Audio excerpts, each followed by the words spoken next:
Bien, sobre el contenido de estas imágenes y estas declaraciones vamos a hablar hoy a lo largo del programa. Y nuestro primer invitado es ni más ni menos que el presidente del Consejo de Ministros, el señor Ernesto Álvarez. Premier, ¿cómo está usted? Buenas noches. Muy buenas noches, encantado de estar en tu espacio ahora como presidente del Consejo de Ministros. Le agradecemos nosotros la deferencia. El primer ministro, el presidente del Consejo de Ministros, estaba comprometido con nosotros a venir, pero su agenda solo se lo ha permitido ahora y aquí está. Le agradecemos mucho su presencia. Muy bien. A propósito de lo que hemos visto y lo que hemos escuchado, ¿usted también considera un héroe al suboficial Magallanes? Yo creo que es un término exagerado propio de la emotividad de los momentos que se está viviendo. Hay que guardar la calma y ser prudentes mientras se pueda.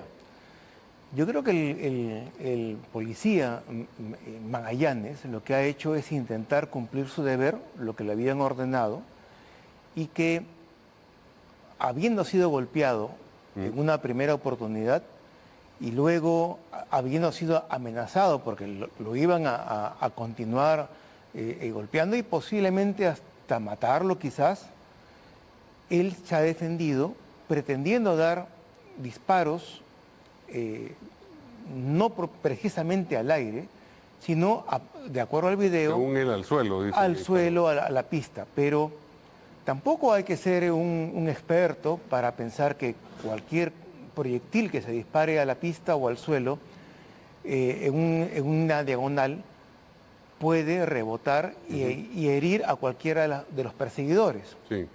Y aquí viene el tema de las responsabilidades. Sí. En primer lugar, la orden que fue dada desde el inicio de la estrategia, del planteamiento de contención simplemente, era de que ningún policía tuviese arma de fuego. Para eso la policía está entrenada y tiene otros instrumentos. Y sin embargo, él la tenía, él ha arguido que había dejado el arma en el automóvil de un compañero y que lo que ocurre es que lo había recogido cuando ya se estaba por retirar a su casa y recogida que fue el arma, se precipitaron los hechos que hemos visto. ¿Eso le resulta verosímil a usted? No.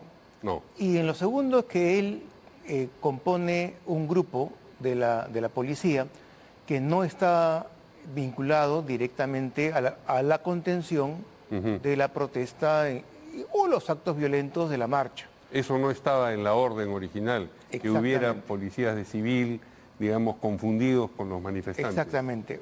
Ahora... ¿Y quién dio esa orden contradictoria eso está en investigación. A la instrucción Ahora, los policías superior de civil, hay gente que dice que no debe haber policías de civil, y eso no es cierto tampoco. La lógica, el sentido común nos indica de que tiene que haber inteligencia, porque si es que hay gente, hay dirigentes que ordenan los movimientos tácticos de los grupos violentistas, porque ya no estamos hablando de la protesta normal de estudiantes de la tarde. Estamos hablando ya de la violencia muy bien y tácticamente diseñada por grupos preparados para la violencia. O sea, han ido a ejercer violencia y están armados y con pertrechos y con... si llegan con piedras y con molotov, instrumentos para prender fuego, así no es porque pensaban que eso podía ser curiosamente, en un campamento, digamos. Si vemos en los videos, los movimientos que hacen en las calles, en algunas ocasiones logran superar a los movimientos tácticos que hace la policía. O sea, no estamos hablando de un grupito de estudiantes, estamos hablando de gente entrenada, que incluso supera las líneas en determinados momentos de la policía. Muy bien, o sea, tiene que haber inteligencia de civil, pero se ordenó que no tuviesen arma de fuego. Entonces, la primera pregunta a responderse en la investigación que se está llevando a cabo es ¿por qué? ¿Quién ordenó que tuviesen arma de fuego? Y si ese es el caso, ¿cuál fue el criterio? Porque también cabe la posibilidad de que exista algún protocolo, algún reglamento de la policía que diga en los alrededores, en la periferia, debe haber arma de fuego. Todo eso, pero eso tendría que haber sido advertido. Si la tiene orden que haber sido era, advertido, por supuesto. La orden era que no portasen armas de fuego. Exactamente. ¿No? Ahora, ¿es un héroe? No. Es un policía que en el ejercicio de su defensa personal ha hecho uso posiblemente inadecuado de un arma de fuego, pero sin la intención de causar una muerte. ese proyectil, de acuerdo a la primera pericia que ha surgido, obviamente en la investigación y en el proceso judicial que sin duda alguna habrá, se determinará la validez o se ratificará o no. Pero al parecer el proyectil que he encontrado en el cuerpo de la víctima tenía el achatamiento, la destrucción, etcétera, que es típica de cuando ha sido objeto de un rebote previo. O sea que sería cierta la historia del... Podría ser cierta la historia del policía, lo que disminuiría notablemente su responsabilidad. Claro. Porque una cosa es un policía que se defiende al cuerpo, claro. Y pero que también una cosa es un policía que dispara al aire y otro uno que dispara al suelo, ¿no? Al suelo, claro, pero con algunos fiscales que tenemos dirían no ha habido proporcionalidad porque los que lo perseguían no tenían armas de fuego y por tanto, ahora, eso también ha sido materia legislativa recientemente, claro. Y se ha dicho claramente que no tiene que haber una exacta proporcionalidad porque el policía, si enfrenta a 100 personas que lo quieren golpear y no se sabe, no les puede preguntar si les van a golpear levemente o hasta la muerte. No está obligado a no emplear su arma de fuego. Entonces, todo esto tendrá que dilucidarse en una investigación y seguramente en un proceso al cual se debe asistir de verdad al policía con abogados contratados, porque el policía, al igual que cualquier funcionario que no se siente seguro en el ejercicio de su misión, de la misión que le ha sido encomendada, no va a actuar de manera correcta. Y la sociedad necesita policías convencidos de actuar de acuerdo a la misión que se les ha encomendado. Ahora, un comandante general de la policía diciendo que esta persona es un héroe, por supuesto, tiene una dimensión institucional, que se puede justificar emotiva, para darle emotividad también una dimensión política. Posiblemente no digo que eso sea algo buscado por el señor Arriola, pero la tiene. La tiene porque en el otro lado, o sea, puede estar alentando la moral de la policía, que es necesaria. A eso me refería con la primera parte de la afirmación. Así es, la policía tiene que tener el respaldo de la sociedad y el respaldo del gobierno. Incluso el respaldo de los jueces y fiscales, al final de cuentas. Pero también es cierto que puede volver a resentir al grupo de gente que convoca a la marcha y que no ve más allá que la protesta de la tarde, pero se declara inocente de todos los hechos que pueden haber ocurrido en la noche. Y eso es una cosa curiosa, cómo uno puede convocar en forma reiterada a marchas de protesta sin sentirse vinculados de forma alguna con los resultados de la violencia resultante. Así es. En todo caso, ellos son los encargados de denunciar a aquellos que han participado, aquellos grupos, que son pequeños en realidad, aquellos grupos que participan y se hacen denominar brigadas y se organizan y entrenan y tienen cascos y tienen escudos. Casi militarmente. Digamos. Exactamente. Entonces, aquí la idea es, de verdad, llegar a una solución que nos permita no solamente la pacificación social, sino de verdad comprender ante qué fenómeno estamos.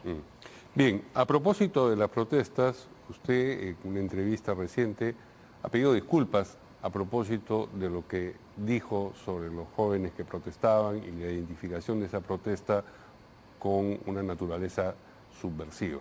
Exacto. Y ha dicho, bueno, eso lo dije cuando no era presidente del Consejo de Ministros, ahora sí lo soy, y evidentemente mis obligaciones son otras y pues la reconciliación... Además, permítame redondear la pregunta. Sin embargo, digamos, el hecho de que uno asuma un cargo no hace que cambie su percepción de las cosas. No es que, caramba, ahora que soy primer ministro, veo el asunto de una manera distinta. La mente es la misma. Entonces, usted puede haber llegado, digo yo, a la conclusión de que no es conveniente que de la boca de un presidente del Consejo de Ministros salga un comentario de ese tipo, pero puede seguir pensándolo. Eso es lo que le pregunto. El razonamiento es más fino todavía. Más fino, a ver. El tema es el siguiente. Un tuit resume no solamente un estado de ánimo, que es perfectamente episódico, sino también, por la extensión reducida, no resume con la prudencia, con la moderación que debe tener un funcionario público, un servidor del Estado. Yo como una persona, como un constitucionalista, como un profesor universitario, puedo haberme sentido perfectamente indignado con el ataque brutal que ha recibido de la policía, sí, mientras que veíamos a los policías con los escudos tratando de proteger el rostro, mientras que habían personas que intentaban quemarles el rostro, provocarles un daño de por vida, para siempre.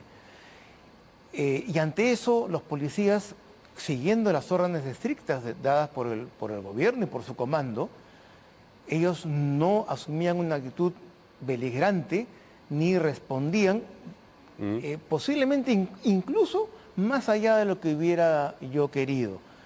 El tema es de que una cosa es lo que uno tuitea como una persona individual, como una persona común, y otra cosa es lo que puede expresar por eso, como un funcionario público. A nivel de la expresión estamos de acuerdo, pero yo le pregunto a nivel de lo que usted piensa, es decir, ¿su opinión ha cambiado?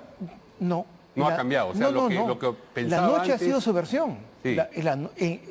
Digamos, la protesta de la tarde ha sido con estudiantes universitarios, con personas vinculadas y que tienen muchas necesidades sociales y que ha sido pacífica. El tema es lo subversivo, es lo de la noche. ¿Por qué? Porque como todo, bueno, gran parte del Perú sabe, lo de la noche buscaba muertos, buscaba heridos, buscaba conmoción social, sí, y es una parte absolutamente diferente de la protesta. ¿Qué busca al final? Que un gobierno caiga, un gobierno para poder poner a otros gobernantes, a otras personalidades. Eso es subversivo, porque al final de cuentas no se trata de... Pero usted le atribuye a la subversión a los jóvenes en ese No. Es que esos ya no son jóvenes, esos ya son... gente de todo tipo de edad. Ese deslinde no estaba no por un problema de resumen. Por eso mismo, la extensión del tuit, y por eso pido disculpas. Usted dice que fue un problema de estrechez. Claro, si me hubieran dicho, oiga, usted la próxima semana va a ser presidente del Consejo de Ministros. No lo habría dicho. Hubiera tenido que, por la emotividad, hubiera puesto la protesta de la tarde no tiene nada que ver con los actos violentos y subversivos de la noche. Hubiera mejorado la redacción. Muy bien. Ahora, el gobierno ha decretado 30 días de emergencia en Lima y Callao. Hay quienes dicen que eso es para contener eventuales protestas. El gobierno dice, no, esto es para, digamos, reaccionar frente a la situación de criminalidad que en última instancia es lo que ha provocado la caída del gobierno de la señora Boluarte. Ahora, yo pensaba a propósito del orden de los factores. Lo que se ha dicho permanentemente sobre los estados de emergencia es que el estado de emergencia tiene que servir para, digamos, hacerse presente en lugares que la inteligencia hubiese revelado como problemáticos, es decir, aprovechar la suspensión de determinadas garantías para caer en las guaridas. Exactamente. Y en este caso ha habido inteligencia previa porque han asumido el gobierno y han decretado la emergencia. Entonces parecería que estamos ante el mismo escenario de poner la carreta delante de los caballos, ¿o no? No. El estado de emergencia es un instrumento jurídico que permite a la policía, provista de la inteligencia policial, de inteligencia, de la unidad de inteligencia financiera y de la inteligencia, los servicios de inteligencia de la Fuerza Armada, que sí tiene conocimiento y sí tiene información, ingresar sin mandato judicial a los lugares donde se sabe. Por ejemplo, hostales del Cono Norte, donde se sabe que hay extranjeros que se reúnen allí y su actividad es ilícita. Sí. Eso no se podría haber realizado de manera correcta en un estado normal. De acuerdo. ¿Por qué? Sí, porque hay infiltración de todas partes y cuando la policía ingresaba, encontraba a una o dos personas y ya no encontraba armas. Cuando se sabía que allí habían armas, allí habían explosivos. Igual con los celulares, igual con las agendas. Y estos 2 días, día y medio que se ha habilitado el estado de emergencia, sí se ha encontrado una gran cantidad de personas y de materiales relacionados con la extorsión. Es decir, la inteligencia existía ya. La inteligencia existe. Y es más... No, existía ya antes de que se hicieran estas operaciones. La información existe. La pregunta es entonces, si existía ya, ¿cómo así en los anteriores estados de emergencia no se llevaron adelante este tipo de operaciones? Bueno, yo sé que usted no era responsable de eso, pero me imagino que es algo que tiene que haberse yo le iba a decir, yo le iba a decir una cosa que los televidentes saben por sentido común. En el fondo, sabemos de que los estados de emergencia anteriores no eran instrumentos para intervenir. Esencialmente eran instrumentos para legitimar de alguna manera y dar una imagen a un gobierno que en realidad se estaba cayendo y que en el fondo todos sabíamos de que Dina Boluarte era un fardo muy pesado para la mochila en campaña de los grupos parlamentarios. Por tanto, era un juego político. El de ahora es de verdad un intento por aminorar de alguna manera la presión que tiene el ciudadano común con respecto a la extorsión, porque ahora ya estamos con estadísticas de que cada 10 peruanos, 4 han sido objeto de extorsión. Ya es una cosa generalizada, lo que hace 30 años estaba circunscrito a Trujillo. Recordará usted que habían stickers en las empresas de taxi, en los TICO, donde se sabía que se extorsionaba a las empresas de taxi, pero como eso ocurría en Trujillo, nadie le daba mucha importancia, ni siquiera tampoco los gobiernos regionales de Trujillo, hasta que por fin ahora ha prácticamente penetrado en Lima en todos los estratos sociales. Bien, entonces usted dice, en este caso se está aprovechando la inteligencia que ya existía de una manera distinta a como se aprovechó en los estados de emergencia durante la administración Boluarte. Exactamente. La inteligencia, los comités de inteligencia ahora se aprovechan para realizar intervenciones que tienen que tener resultados concretos y el presidente se ha ofrecido informar en 30 días los resultados que ha obtenido. Claro, si han decretado el estado de emergencia por 30 días, es porque piensan que eventualmente podrían levantarlo en 30 días, si no lo habrían decretado por 60 o lo que fuese.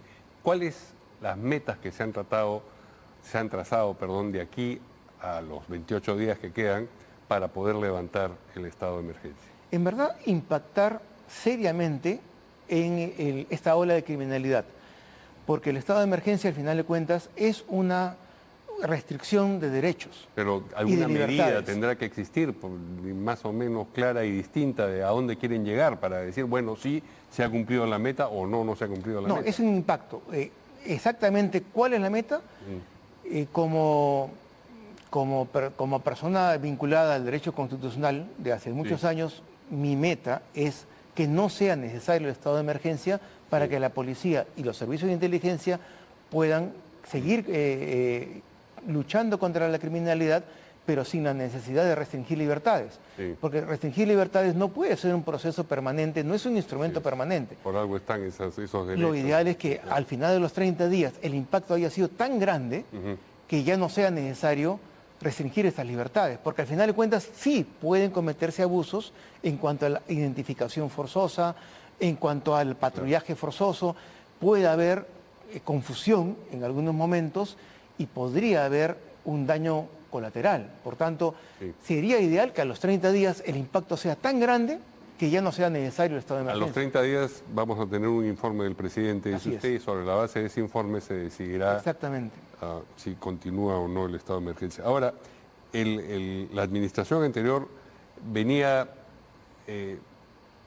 agitando, más que realmente desarrollando algunos argumentos y medidas en la lucha contra el crimen, que no sé si continuarán bajo esta administración. Por ejemplo, la idea de convertir el Frontón en un penal nuevamente para reos de alta peligrosidad, ¿ustedes la van a continuar? No, porque es demasiado caro.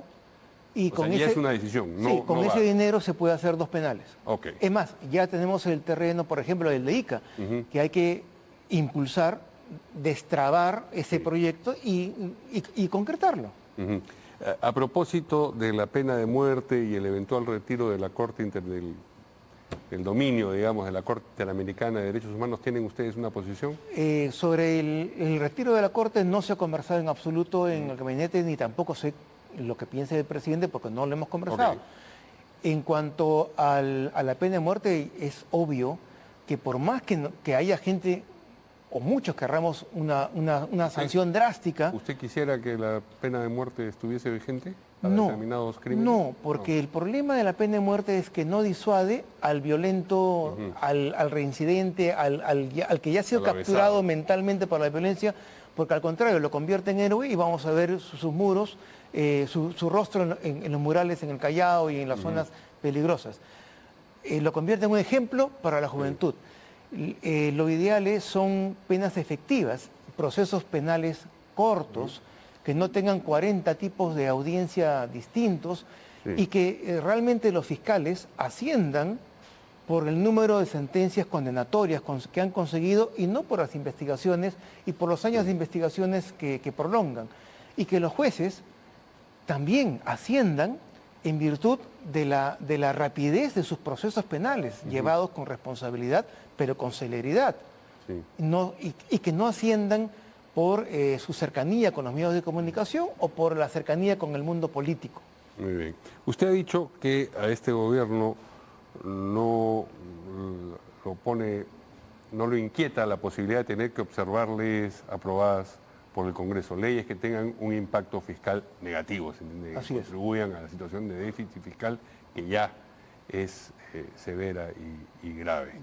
Ya estamos en la línea roja. Hace rato. El problema es de que yo entiendo perfectamente a la representación popular, o sea, los congresistas tienen la misión de llevar las necesidades de sus pueblos, de sus electores, al Congreso, a la sede donde se pueden resolver estos. Pero esto tiene que ser proporcional a los informes del MEF. Teóricamente, con los que cuenta la clave de la Constitución Económica es el mandato de equilibrio presupuestal. Si se rompe esa clave, entramos nuevamente a un ejercicio populista y para eso es de que tenemos que llevar en algún momento, que el gabinete prevea, un caso emblemático al Tribunal Constitucional para que corrija su jurisprudencia. Porque el anterior pleno dijo, iniciativas de así es, no daña la clave de la Constitución Económica, el equilibrio presupuestal, todas aquellas leyes que puedan ser aprobadas, pero con cargo al presupuesto del siguiente año. ¿Que se apruebe una ley de esa naturaleza para llevarla al Tribunal Constitucional? Es mi idea.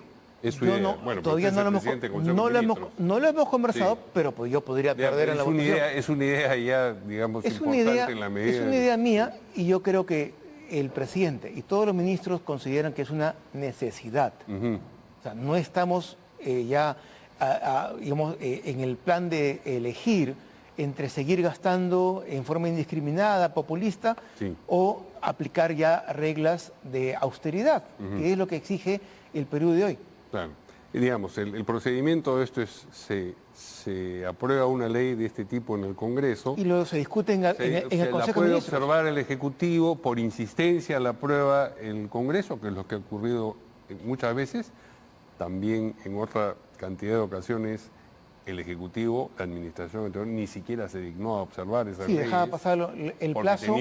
Porque tenía la soga al cuello, la soga que finalmente se corrió, digamos, y dejaba que el Congreso, la mayoría congresal, se entiende, hay que distinguir, hiciera lo que le parecía a ese respecto. Y ahí, permítame, siga usted. Ahí hay un elemento importante. El gobierno anterior quería quedarse, cueste lo que cueste. Sí, ustedes no. No. O sea, para ustedes la prioridad no es quedarse. No, la prioridad es dejar un legado inmediato para el Perú. Lo inmediato es la lucha contra la criminalidad, pero tampoco nos vamos a ver, vamos a afectar para quedarnos, vamos a afectar todo el marco de la Constitución Económica y vamos a dejar al gobierno un desastre que va al final generar inflación. O sea, no nos vamos a comprometer. O elevación de impuestos, que es la otra. No vamos a comprometernos ni cediendo a la criminalidad, pero tampoco dejando una bomba de tiempo no solamente para el gobierno posterior, sino también para la sociedad en general. Bien, a propósito de ese tipo de medidas, ha habido un cambio importante en Petroperú, se ha removido al señor Narváez, cuya gestión, digamos, pocos celebran, pero quien ha entrado a reemplazarlo es quien era su vicepresidente, el señor Fidel Moreno, que mal que bien tiene que haber estado de acuerdo con las cosas que hacía el presidente del directorio. ¿Se va a sostener el señor Fidel Moreno ahí? ¿Qué van a hacer ustedes en general respecto de Petroperú cuando la empresa vuelve a extender la mano, cosa que parece sucederá antes del 28 de julio de 2026? Es que la empresa es inviable, o sea, de una u otra manera esa empresa está siendo sostenida por cada uno de los peruanos que nos están escuchando. Si esto es cierto... Con sus impuestos es que se... Con su dinero, sí, claro. con sus tarifas, ¿Son directos etcétera. o indirectos? Indirectos o indirectos. Dice, a mí no me cobran impuestos, mentira. Sí la gente dice, no, eso es un problema de las empresas que pagan impuestos. Cobran, no, todos estamos pagando a Petroperú y todos estamos pagando los altos sueldos de Petroperú. Además, ese es un tema que no hemos tratado en estos 8 días. Bueno, pero si han removido a Narváez, algo tienen que haber abordado al respecto. Sí, y el presidente es un congresista, ha sido un congresista, pero es un presidente en funciones. Opera igual como los tuits de un profesor comparados con la responsabilidad. Es con cajón y otra cosa es con guitarra. El congresista actúa en beneficio de sus electores y de sus pueblos. Pero una vez que uno es presidente tiene que adquirir definitivamente una visión nacional y la responsabilidad es mucho mayor. Ok, pero si han conversado sobre esto... No hemos conversado todavía. Solamente dijeron vamos a remover a Narváez y ahí se quedó la conversación. Ha sido una decisión presidencial que se ha acatado, porque al final de cuentas, si en este momento nos dijeran vamos a remover a toda la planta de Petroperú, yo no pondría ninguna objeción.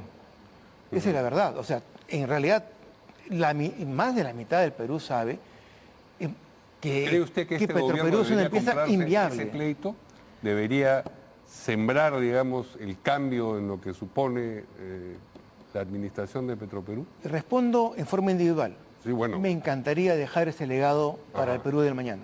Ah, bueno. Ok, esa es una respuesta efectivamente que se circunscribe a lo que usted puede decir en este momento, pero insisto, es el presidente del Consejo de Ministros, no es una opinión baladí. No, yo sí voy a hacer una voz respetuosa de la posición de todos los ministros y del señor presidente, pero sería muy interesante no solamente dejar reducida la criminalidad al cabo de 8 meses efectivos, sino también dejar en orden el tema económico. Muy bien. Reinfo, usted ha dicho esta es una responsabilidad que en este momento está en manos del Congreso, pero va a llegar al Ejecutivo. Si se aprueba la extensión del Reinfo, ¿usted sería partidario de observar esa ley? Me tienen que convencer porque estoy consciente del tema de la pequeña minería y de la minería artesanal. Soy consciente de que la pequeña minería no tiene cómo superar las barreras burocráticas, los 180 o 190 pasos que tiene que cumplir para comenzar a explotar lo que sabe que existe, y lo que tiene en su concesión. Pero por otra parte, ese mecanismo, que no es una solución en sí mismo, sino simplemente es un paliativo. No ha llevado a la formalización, sino al 2%, muy marginalmente. Al 2%. Entonces no es Son las cifras, útil. Así es. Y de ese mecanismo se aprovecha la minería ilegal, que es la mafia, que es la violencia, que inclusive, como en los tiempos del oro de California, está barriendo a los mineros artesanales y a la pequeña minería. Entonces, mi tesis es de que tenemos que tratar, no sé si se alcance estos meses, tenemos que tratar de iniciar por lo menos una profunda reforma de la estructura jurídica de la minería en el Perú, porque no responde a las necesidades ni a la realidad del Perú. No parece inclinarse, tal como están las cosas, por la extensión del Reinfo, entonces. Dice que lo tendrían que convencer. Me tendría que convencer, pero en este momento no sería partidario. ¿No ha conversado esto con el presidente de la República? No, porque el presidente de la República está abocado a lo que él ha indicado, que es la lucha contra la criminalidad, y lo hemos visto en los penales. Ahora ha estado en los ministerios tratando de obtener más recursos, de recortar gastos que pudieran ser necesarios en proyectos, pero para derivarlos a interior y a defensa, que es a lo que el presidente está abocado. Bueno, pero se dedica a otras cosas, porque por ejemplo los embajadores políticos, a la mayoría de ellos, los han cambiado. Entonces tiene que haber habido una disposición presidencial para que tal cosa suceda. Bueno, es que legalmente todos los embajadores de carácter político, de carácter de confianza, no de carrera, están obligados a poner su cargo a disposición. Y está, entiendo yo, sujeto a evaluación. Ahí yo tengo amigos personales que yo considero que... ¿No es el caso del embajador Iberico en España? No tengo la suerte de conocerlo. No me refiero a la relación con usted, sino si él ha puesto su cargo a disposición. Todos lo han puesto y en muchos casos ya fueron aceptados esos. Sí. En el suyo no. Tengo entendido que ha sido aceptado. ¿También el de Iberico? Sí, y que ha sido el primero. La información que he leído tengo entendido que ha sido el primero en ser ratificado. Entonces no se ha aceptado. Está en el proceso de ratificación. No, es que ponen a su cargo a disposición. Tengo entendido que no se acepta. Entonces, si lo van a ratificar es porque no se ha aceptado la... Así es. Y está en estudio el caso de los demás. Y estamos esperando posiblemente la próxima semana para tomar una decisión, porque al final de cuentas, con el mismo canciller, con el cual se ha conversado en grupo coloquial, él ha señalado primero, de que hay embajadores políticos que sí han cumplido un rol importante y lo pueden seguir cumpliendo. Y segundo, el presupuesto que significa para la Cancillería traer a un embajador que ya ha cesado con todos sus muebles, con todos sus temas, y a enviar a otro con todo su container por unos pocos meses.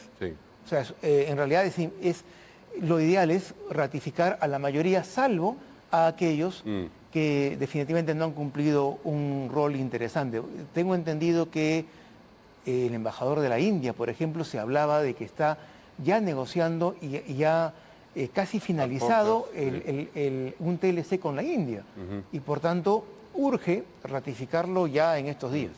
Le hacía la observación sobre Iberico en particular, porque Iberico es un representante del Partido de Alianza para el Progreso, que muy claramente tenía alguna forma de entendimiento con la administración anterior. Había ministro de Salud, en fin, había otros funcionarios que tenían ese origen. Entonces, eso hacía pensar en una alianza tácita de Alianza para el Progreso y el gobierno. La permanencia de Iberico ha hecho decir a algunos analistas que esa alianza subsistiría con esta administración. ¿Qué dice usted al respecto? Déjeme responderle. En nuestro presidencialismo frenado se ha cultivado una idea terrible. Negociar, concertar acuerdos políticos entre partidos y agrupaciones políticas se denomina repartija. Nuestro régimen está derivando por circunstancias políticas reales, o sea, primacía de la realidad, está derivando en un práctico parlamentarismo. Este gobierno... Que no es lo que nuestra Constitución dicta. No, pero por la realidad política, este gobierno podría ser censurado en lo que, y lo he llamado en alguna oportunidad, la censura presidencial, cosa que no está en la Constitución, pero en forma práctica se puede dar mañana mismo. Bueno, ahora bien, hubo un intento que solamente consiguió, no sé... 15 votos. 15 votos, ¿no? Pero es la realidad política. Por tanto, si hay acuerdos políticos, esto es una exigencia del propio del parlamentarismo. Por tanto, si hubiesen acuerdos realmente, no hay que verlos mal.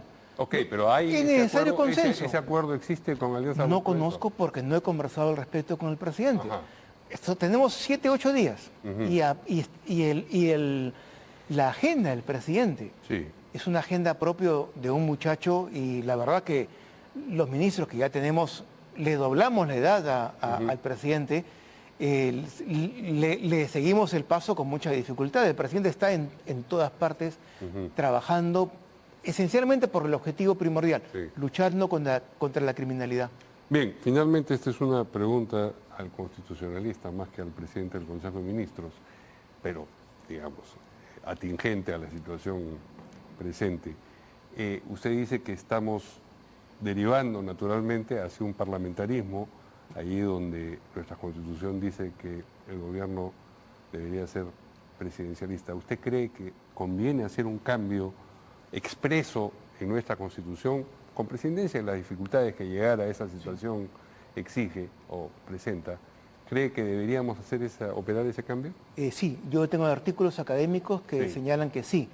No porque un tipo de gobierno sea mejor que el otro, sino que ya hemos visto en la práctica que funcionamos mejor con el parlamentarismo, con el poder directamente a cargo de un Congreso, obviamente ya elegido exprofesamente con los mejores líderes políticos que vayan al Congreso para que pueda y allí hacerse los entendimientos quien sea jefe de gobierno. Y que de ahí emane. Termino con una frase que proviene de los intelectuales de izquierda, pero que es cierto. Posiblemente el Perú no sepa elegir presidentes de la República. No hemos elegido a Pérez de Cuéllar, no hemos elegido a Vargas Llosa, no hemos elegido a Hernando de Soto mientras era joven. Realmente elegimos muy mal. Por tanto, no es desvariado pensar que en lugar de elegir personas, el sistema electoral nos obliga a elegir programas, partidos y grupos ideológicos organizados electoralmente. Muy bien, pues habrá ocasión de conversar de esto y de los episodios o de las metas que enfrente y consiga o no el gobierno a lo largo de estos meses. Esperemos la ayuda divina y los consigamos. Muy bien, muchas gracias al presidente del Consejo de gracias. Ministros, el señor Ernesto Álvarez, que nos ha acompañado aquí en Portada. Vamos a una pausa y volvemos.